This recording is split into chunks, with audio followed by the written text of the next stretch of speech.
Question 4. Could the South have won the Civil War? Our goals. We'll learn about what happened during the Civil War. We'll understand why the North was able to win. To do this, we'll consider some topics such as the leaders, the key battles, and the way the war affected daily life. Our big idea. The North and South both had advantages and weaknesses in the Civil War. But eventually, the North's industrial might and willingness to persevere through a long and destructive war led to victory. Here's the introduction. We often make the mistake of looking back at history and thinking, of course the North was going to win the Civil War. Of course Lincoln would free the slaves.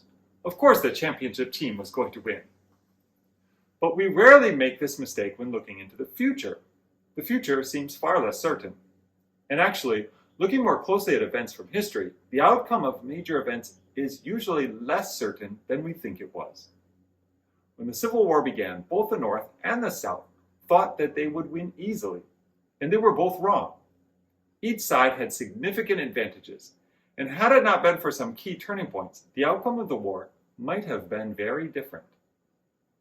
Don't be too quick to conclude that what did happen is what was going to happen all along. Could the South have won the Civil War? Strengths and weaknesses. On paper, the Union outweighed the Confederacy in almost every way. Nearly 21 people lived in 23 northern states.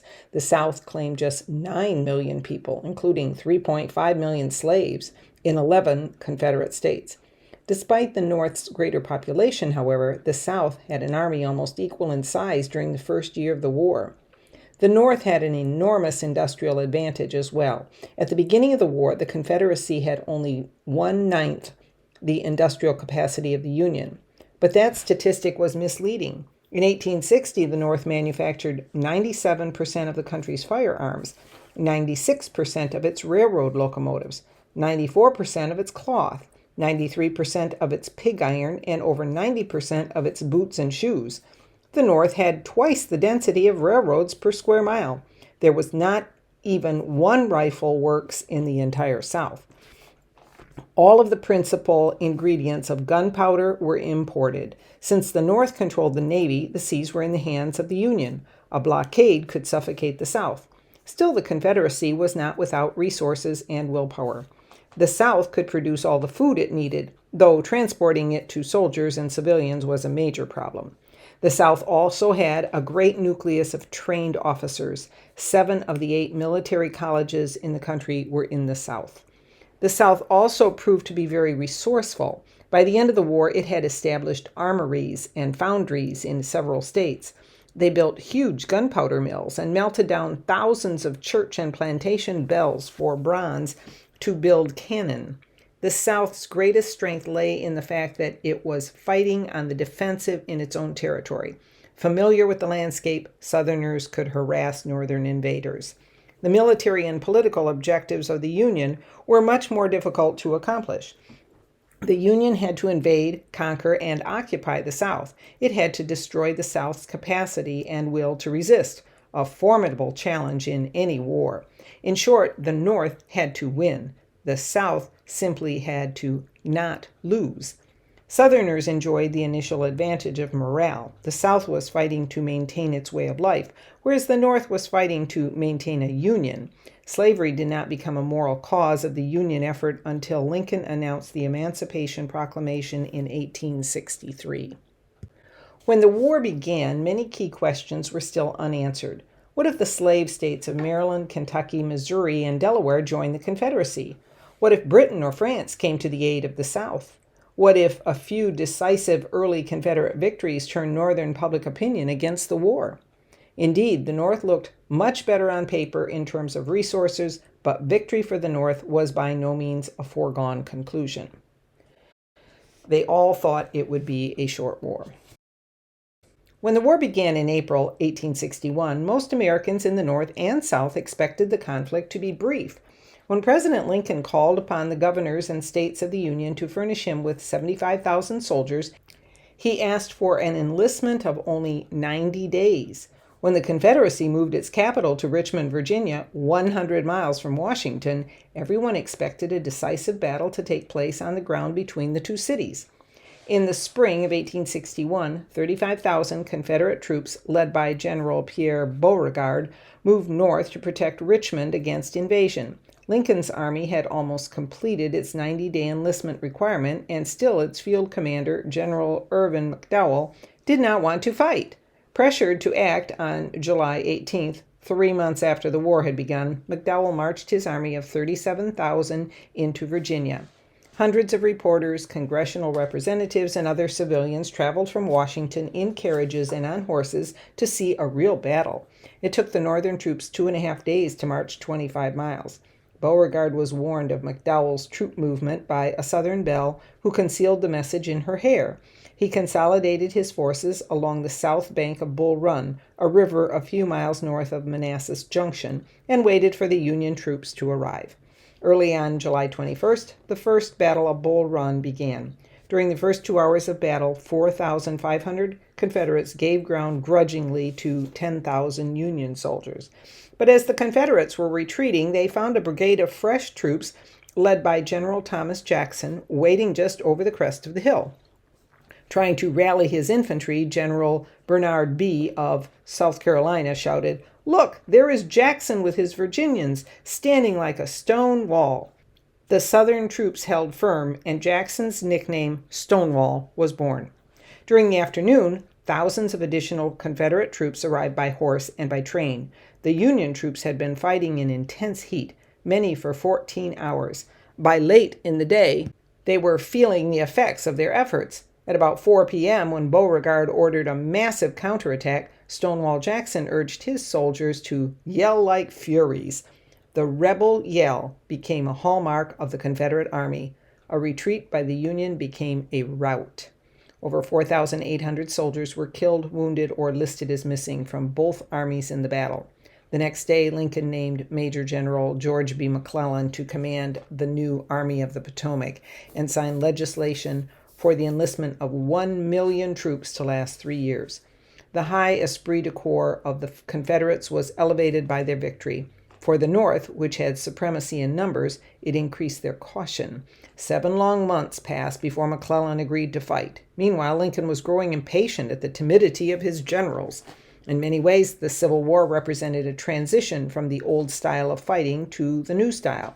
During Bull Run and other early engagements, traditional uniformed lines of troops faced off, each trying to outflank the other. As the war progressed, new weapons and tactics changed warfare forever. Railroads were used by armies. Metal boats called ironclads replaced wooden warships, and leaders sent messages over telegraph. The war at home, the North. After initial setbacks, most Northern civilians experienced an explosion of wartime production. During the war, coal and iron production reached their highest levels. Merchant ship tonnage peaked. Traffic on the railroads and the Erie Canal rose over 50%. Union manufacturers grew so profitable that many companies doubled or tripled their dividends to stockholders. The newly rich built lavish homes and spent their money extravagantly on carriages, silk clothing, and jewelry. There was a great deal of public outrage that such conduct was unbecoming or even immoral in times of war. What made this lifestyle even more offensive was that workers' salaries shrank in real terms due to inflation. The price of beef, rice, and sugar doubled from their pre-war levels, yet salaries rose only half as fast as prices, while companies of all kinds made record profits. Women's roles changed dramatically during the war. Before the war, women of the North already had been prominent in a number of industries, including textiles, clothing, and shoemaking. With the conflict, there were great increases in employment of women in occupations ranging from government civil service to agricultural fieldwork. As men entered the Union Army, women's proportion of the manufacturing workforce went from 1/4 to 1/3. At home, women organized over 1,000 soldiers' aid societies, rolled bandages for use in hospitals, and raised millions of dollars to aid injured troops. Nowhere was their impact felt greater than in field hospitals close to the front. Dorothea Dix, who led the effort to provide state hospitals for the mentally ill, was named the first superintendent of women nurses and set rigid guidelines for quality. Clara Barton, working in a patent office, became one of the most admired nurses during the war and, as a result of her experiences, formed the American Red Cross. Resentment of the draft was another divisive issue. In the middle of 1862, Lincoln called for 300,000 volunteer soldiers. Each state was given a quota, and if it could not meet the quota, it had no recourse but to draft men into the state militia. Resistance was so great in some parts of Pennsylvania, Ohio, Wisconsin, and Indiana that the army had to send in troops to keep order. Tempers flared further over the provision that allowed exemptions for those who could afford to hire a substitute. In 1863, facing a serious loss of manpower through casualties and expiration of enlistments, Congress authorized the government to enforce conscription, resulting in riots in several states. In July 1863, when draft offices were established in New York to bring new Irish workers into the military, mobs formed to resist. At least 74 people were killed over 3 days. The same troops that had just been fighting Lee's army in the South were deployed to maintain order in New York City. The war at home, the South. After the initial months of the war, the South was plagued with shortages of all kinds. It started with clothing. As the first winter of the war approached, the Confederate Army needed wool clothing to keep their soldiers warm. But the South did not produce much wool, and the Northern blockade prevented much wool from being imported from abroad. People all over the South donated their woolens to the cause. Soon families at home were cutting blankets out of carpets. Almost all the shoes worn in the South were manufactured in the North. With the start of the war, shipments of shoes ceased, and there would be few new shoes available for years. The first meeting of Confederate and Union forces at Gettysburg arose when Confederates were investigating a supply of shoes in a warehouse. Money was another problem. The South's decision to print more money to pay for the war led to unbelievable increases in price of everyday items. By the end of 1861, the overall rate of inflation was running 12% per month. For example, salt was the only means to preserve meat at this time. Its price increased from 65 cents for a 200-pound bag in May of 1861 to $60 per sack only 18 months later. Wheat, flour, cornmeal, meats of all kinds, iron, tin, and copper became too expensive for the ordinary family. Profiteers frequently bought up all the goods in a store to sell them back at a higher price. It was an unmanageable situation. Food riots occurred in Mobile, Atlanta, and Richmond. Over the course of the war, inflation in the South caused women's roles to change dramatically. The absence of men meant that women were now heads of households. Women staffed the Confederate government as clerks and became school teachers for the first time. Women at first were denied permission to work in military hospitals as they were exposed to sights that no lady should see. But when casualties rose to the point that wounded men would die in the streets due to lack of attention, female nurses such as Sally Louisa Tompkins and Kate Cumming would not be denied. Indeed, by late 1862, the Confederate Congress enacted a law permitting civilians in military hospitals giving preference to women. The most unpopular act of the Confederate government was the institution of a draft. Like in the North, loopholes permitted a drafted man to hire a substitute, leading many wealthy men to avoid service. When the Confederate Congress exempted anyone who supervised 20 slaves, dissension exploded. Many started to conclude that it was a rich man's war and a poor man's fight. This sentiment and the suffering of their families led many to desert the Confederate armies. By November 1863, James Seddon, the Confederate Secretary of War, said he could not account for 1/3 of the army. Soldiers worried more about their families than staying to fight for their new country. Much of the Confederate army deserted and went home to pick up the pieces of their shattered lives. Diplomacy, the importance of European power. Rebellions rarely succeed without foreign support. When the Americans launched their revolution against British rule in the 1770s, French support was crucial to their success. The North and South both sought British and French support. Jefferson Davis was determined to secure such an alliance with Britain or France for the Confederacy. Abraham Lincoln knew this could not be permitted. A great chess match was about to begin. Cotton was a formidable weapon in Southern diplomacy. Europe was reliant on cotton grown in the South for their textile industry. Over 75% of the cotton used by British mills came from the states within the Confederacy. By 1863, the Union blockade reduced British cotton imports to 3% of their pre-war levels. Throughout Europe, there was a cotton famine. There was also a great deal of money being made by British shipbuilders. The South needed fast ships to run the blockade, which British shipbuilders were more than happy to furnish. France had reasons to support the South. Napoleon III saw an opportunity to get cotton and to restore a French presence in America, especially in Mexico, by forging an alliance. But the North also had cards to play. Crop failures in Europe in the early years of the war increased British dependency on Union wheat. In 1862, over one-half of British grain imports came from the Union. The growth of other British industries, such as the iron and shipbuilding, offset the decline in the textile industry. British merchant vessels were also carrying much of the trade between the Union and Great Britain, providing another source of income. The greatest problem for the South lay in its embrace of slavery, as the British took pride in their leadership of ending the transatlantic slave trade. To support a nation that had openly embraced slavery now seemed unthinkable. After Lincoln issued the Emancipation Proclamation and freed slaves in the rebelling states, Britain was much less prepared to intervene on behalf of the South. The key for each side was to convince Europe that victory for its side was inevitable. Early Southern victories convinced Britain that the North couldn't triumph against a foe so large and so opposed to domination. This was a lesson reminiscent of the one learned by the British themselves in the Revolutionary War. Yet despite all its victories, the South never struck a decisive blow to the North. The British felt they must know that the South's independence was certain before recognizing the Confederacy. The great Southern loss at Antietam in 1862 loomed large in the minds of European diplomats. Yet efforts did not stop.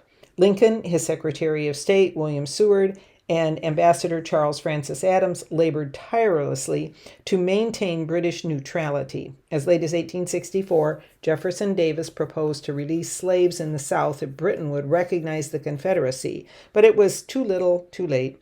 Britain and France never took sides. Gettysburg, the turning point of the war. As the years dragged on, Robert E. Lee developed a strategy to end the war. He proposed to take the offensive, invade the northern state of Pennsylvania, and defeat the Union Army in its own territory. Such a victory would relieve Virginia of the burden of war, strengthen the hand of peace Democrats in the North, and undermine Lincoln's chances for re-election. It would reopen the possibility for European support that was closed at Antietam, and perhaps it would even lead to peace. The result of this vision was the largest battle ever fought on the North American continent. This was Gettysburg, where more than 170,000 fought and over 40,000 were casualties. Lee began his quest in mid-June in 1863, leading 75,000 soldiers out of Virginia into south-central Pennsylvania. 40 miles to the south of Lee, the new commander of the Union Army of the Potomac, General George Meade, headed north with his 95,000 soldiers. When Lee learned of the approach of this concentrated force, he sent couriers to his generals with orders to reunite near Gettysburg to do battle. As sections of the Confederate Army moved to join together, Confederate General A.P. Hill heard a rumor that there was a large supply of shoes at Gettysburg. On July 1st, 1863, he sent one of his divisions to get those shoes. The Battle of Gettysburg was about to begin. As Hill approached Gettysburg from the west, he was met by the Union cavalry of John Buford. Couriers from both sides were sent out for reinforcements. By early afternoon, 40,000 troops were on the battlefield, aligned in a semicircle north and west of the town. At noon on July 2nd, the second day of the battle, Lee ordered his divisions to attack, but the Union soldiers were able to prevent defeat. Lee was determined to leave Pennsylvania with a victory. On the third day of the battle, he ordered a major assault against the center of the Union line on Cemetery Ridge. Confederate cannon batteries started to fire into the Union's center. The firing continued for 2 hours. At 3 p.m., 14,000 Confederate soldiers under the command of General George Pickett began their famous charge across 3/4 of a mile of open field to the Union line. Few Confederates made it, and the attack has often been called the high tide of the Confederacy.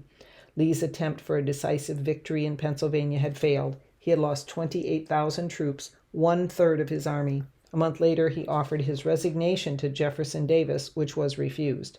Meade had lost 23,000 soldiers. The hope for Southern recognition by any foreign government was dashed. The war continued for 2 more years, but Gettysburg marked the end of Lee's major offenses. The long, slow end of the war. Only one day after their victory at Gettysburg, Union forces captured Vicksburg, the last Confederate stronghold on the Mississippi River. Lincoln and Union commanders began to make plans for finishing the war. The Union strategy to win the war did not emerge all at once. By 1863, however, the Northern military plan consisted of 5 major goals.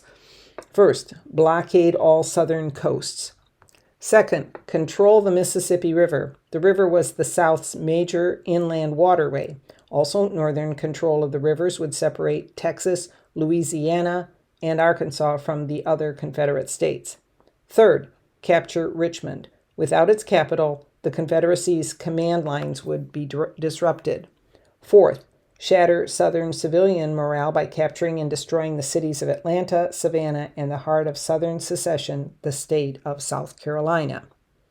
Finally, Lincoln and his generals planned to use the numerical advantage of Northern troops to engage the enemy everywhere to break the spirits of the Confederate Army. By early 1864, the first 2 goals had been accomplished. The blockade had successfully prevented any meaningful foreign aid and also prevented the South from exporting any of its cotton, thus starving it of badly needed cash. General Ulysses S. Grant's success at Vicksburg delivered the Mississippi River to the Union. Lincoln turned to Grant to finish the job, and in the spring of 1864 appointed Grant to command the entire Union Army. Grant had a plan to end the war by November. He mounted several major simultaneous offenses. General George Meade was to lead the Union's massive Army of the Potomac against Robert E. Lee. Grant would stay with Meade, who commanded the largest Northern army. General James Butler was to advance up the James River in Virginia and attack Richmond, the capital of the Confederacy.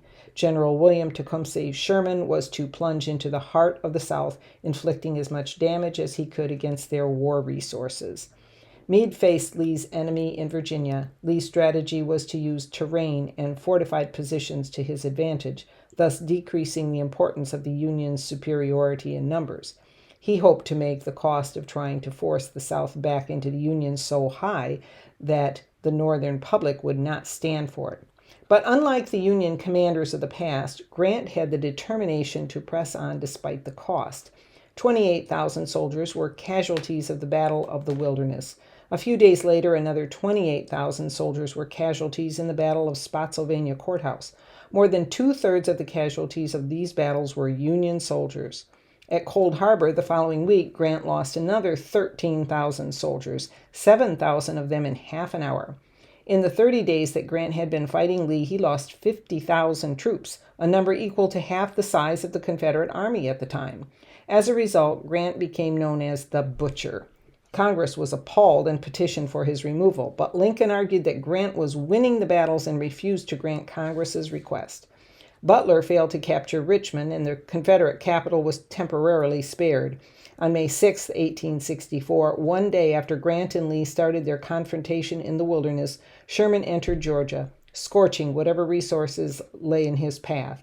By late July, he had forced the enemy back to within sight of Atlanta. For a month, he lay siege to the city. Finally, in early September, he entered Atlanta, one day after the Confederate Army evacuated it. Sherman waited until 7 days after Lincoln's hotly fought re-election before putting Atlanta to the torch and starting his army's march to the sea. No one stood before him. His soldiers pillaged the countryside and destroyed everything of conceivable military value as they traveled 285 miles to Savannah, Georgia, in a march that became legendary for the misery it created among the civilian population. On December 22, 1864, Savannah fell. When he arrived, Sherman sent a telegram to President Lincoln saying, "I beg to present you as a Christmas present the city of Savannah." Next, Sherman ordered his army to move north into South Carolina. Their intent was to destroy the state where secession began. Exactly a month later, its capital, Columbia, fell to him. On the same day, Union forces retook Fort Sumter. The war was almost over. The election of 1864. It's hard for modern Americans to believe that Abraham Lincoln, one of history's most beloved presidents, was nearly defeated in his re-election attempt in 1864. Yet by that summer, Lincoln himself feared he would lose. How could this happen? First, the country had not elected an incumbent president for a second term since Andrew Jackson in 1832. 9 presidents in a row had served just one term. Also, his embrace of emancipation was still a problem for many Northern voters. Despite Union victories at Gettysburg and Vicksburg a year earlier, the Southern armies came back fighting with a vengeance. During 3 months in the summer of 1864, over 65,000 Union soldiers were killed, wounded, or missing in action. In comparison, there had been 108,000 Union casualties in the first 3 years. General Ulysses S. Grant was being called the Butcher. At one time during the summer, Confederate soldiers came within 5 miles of the White House. Lincoln had much to contend with. He had staunch opponents in the Congress. Underground Confederate activities brought rebellion to parts of Maryland.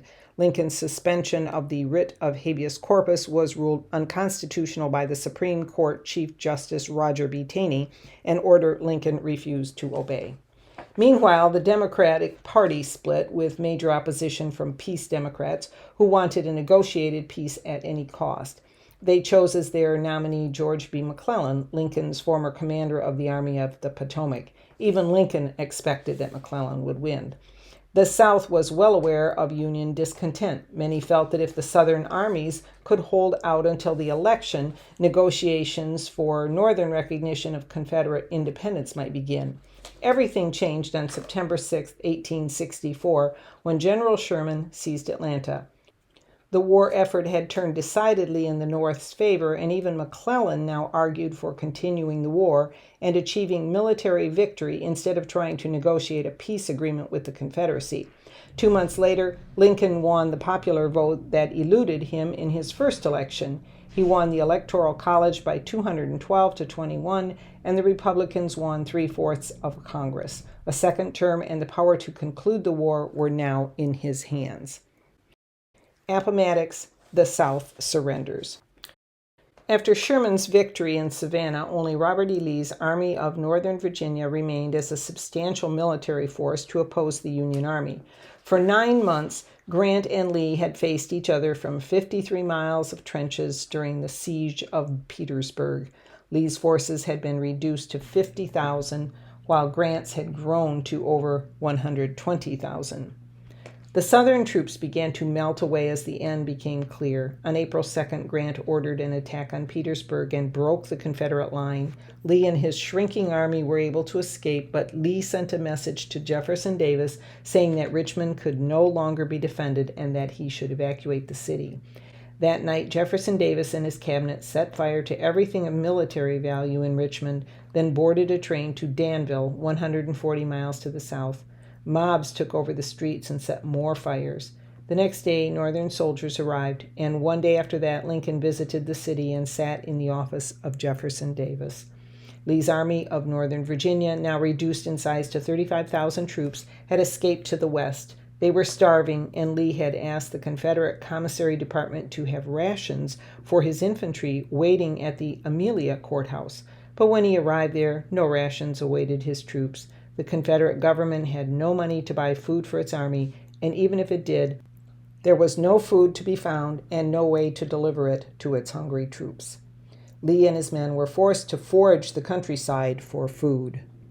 The delay caused by his need to acquire food proved fatal to the Confederate effort. Now 125,000 Union soldiers were surrounding Lee's army, whose numbers had been reduced to 25,000 troops and were steadily falling. Still, Lee decided to make one last attempt to break out. On April 9th, the remaining Confederate army under John Gordon drove back Union cavalry, blocking the road near the village of Appomattox Courthouse. But beyond them were 50,000 Union infantry, and as many or more were closing in on Lee from his rear. It was over, and Lee knew it. Lee sent a note to Grant, and later that afternoon they met in the home of Wilmer McLean. Grant offered generous terms of surrender. Confederate officers and soldiers could go home, taking with them their horses, sidearms, and personal possessions. Also, Grant guaranteed their immunity from prosecution for treason. At the conclusion of the ceremony, the two men saluted each other and parted. Grant then sent 3 days' worth of food rations to the 25,000 Confederate soldiers. The official surrender ceremony occurred 3 days later when Lee's troops stacked their rifles and battle flags. The war was over, and the hard road toward rebuilding the South began. Conclusion. The war ended in total defeat for the South. Their armies were defeated on the battlefield, their cities were destroyed, their economy was devastated by the loss of slave labor and a crippling blockade. But did it have to end that way? Could the South have done things differently to produce a different outcome? If Lincoln and the leaders of the Union armies had made different choices, would the war have ended differently? What do you think? Could the South have won the Civil War?